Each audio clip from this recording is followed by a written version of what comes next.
Yeah, Why? more than Why? 20 ships left Was Jamaica it, and were joined by several Meaning of more Life? en Was it, route. didn't This they was explain it at the that end of fleet Meaning that of was Life? I the think it was largest Michael pirate Palin fleet said, ever seen in try to the get a walk Caribbean. in, Now, be these nice were to not neighbors, massive get in a warships, fire. but they carried Wasn't that plenty the of guns and were I heard filled part with of it. men Yeah, I armed think to the I think teeth it's and ready to nutrition. do Have a bowl of extreme bran in the violence. morning, This was a fleet and that don't would take have this made too any seriously. Spanish city tremble. Even the great centers Yeah. of No power one like gets out Havana alive, must I have think, is worried the that they had gotten Herman news of Hesse, it. one of my favorite writers. He's a Nobel However, Prize winner. those islands had nothing to worry about. This In a fleet book called was headed to the Steppenwolf, west. It was says actually the learn vice to be admiral taken of the fleet, seriously, a laugh man at the named rest. Edward Mansfield, That's who awesome. was captain What's of the the percentage Griffin that distribution saw of their that? So destination how much of first. life should you take A seriously? place that we visited And how before, much? San Francisco de Campeche. That was Laugh the at everything. same place that Yeah. Diego But that's Lucifer almost attacked when he was a impossible. young man, and it's I in think fact that there's even possible there's that Diego de and Mulatto also was here, captain of one of these ships from Tortuga, one of these brethren pirate vessels, here to attack Campeche. You see, the men on this voyage had some knowledge of this part of the Spanish coast, and they suggested to the admiral, Admiral Mings, that he wait until nightfall and attack under cover of darkness, which is exactly what Diego the Mulatto had done. However, that wasn't something that a man like Mings thought was honorable. It's kind of funny considering he's about to march into town and burn it to the ground, but he wanted to attack with his drums and his trumpets announcing their coming. Graham A. Thomas, in his book The Pirate King, gives a beautiful narrative. He says, quote, "That's nice. Mings attacked the town, his men only armed with pikes, swords, and pistols against the cannon. The fighting was intense. For almost an entire day they fought. The buccaneers had to take the stone houses one by one while being shot by Spanish snipers and soldiers. Shot whizzed around, bouncing off cobblestone, embedded into stone walls, tearing through clothing, and ripping into flesh and bone. Men shouted as they attacked. Spanish soldiers were impaled by pikes. In close combat, men were cut down by pistol shot and swords. Shards of wood, stone, and metal flew in all directions from pistol and cannon shot.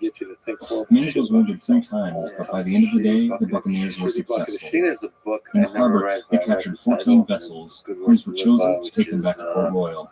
The Spanish counted their losses at 150,000 pieces of 8. End quote. Dr. Phil? That's a low estimate. The highest I've read, translated into modern American dollars, is that the Buccaneers and Campeche stole $75 million worth of goods. Now, Captain Mings had been injured, and the man who took over the operation was his vice admiral, that man Mansfeld.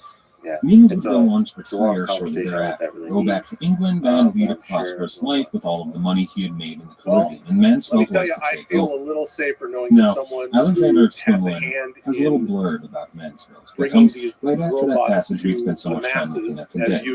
It reads, quote, "At this time, there was in Jamaica an old buccaneer called Mansfeld, who planned to get a fleet together and raid the mainland. Seeing that Morgan was a young man with plenty of courage, the old buccaneer invited him to join the expedition and made him vice admiral of his fleet." End quote.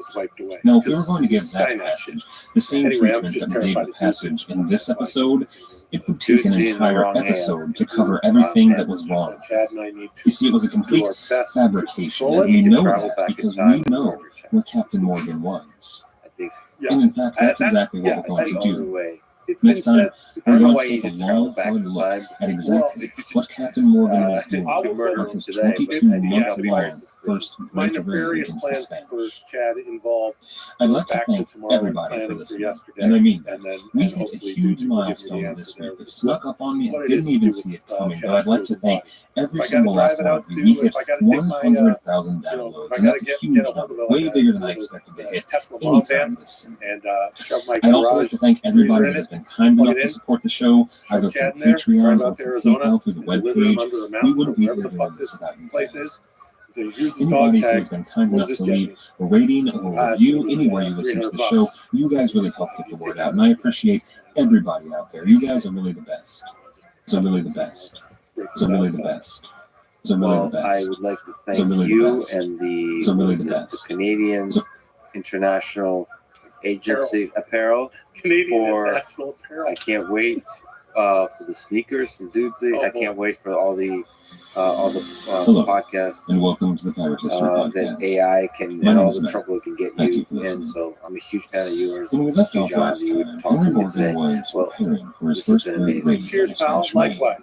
His last raid under Mings and Mansfeld was a resounding success, and now Captain Morgan and his closest allies were about to embark on a voyage that would see them gone from the shores of Jamaica and Port Royal for a full 22 months. Now, 22 months is a long time to be gone from home, especially when you're going to be in hostile waters, deep in enemy territory. I may have become an actor to hide from Now, myself. Captain Morgan didn't intend to be gone for 22 months. There were some setbacks and unexpected surprises.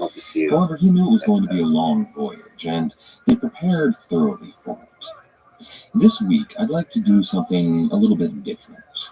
You see, this great raid could really be considered the dawn of the golden age of piracy. And I'd like to take a step back before we set sail with Captain Morgan and look at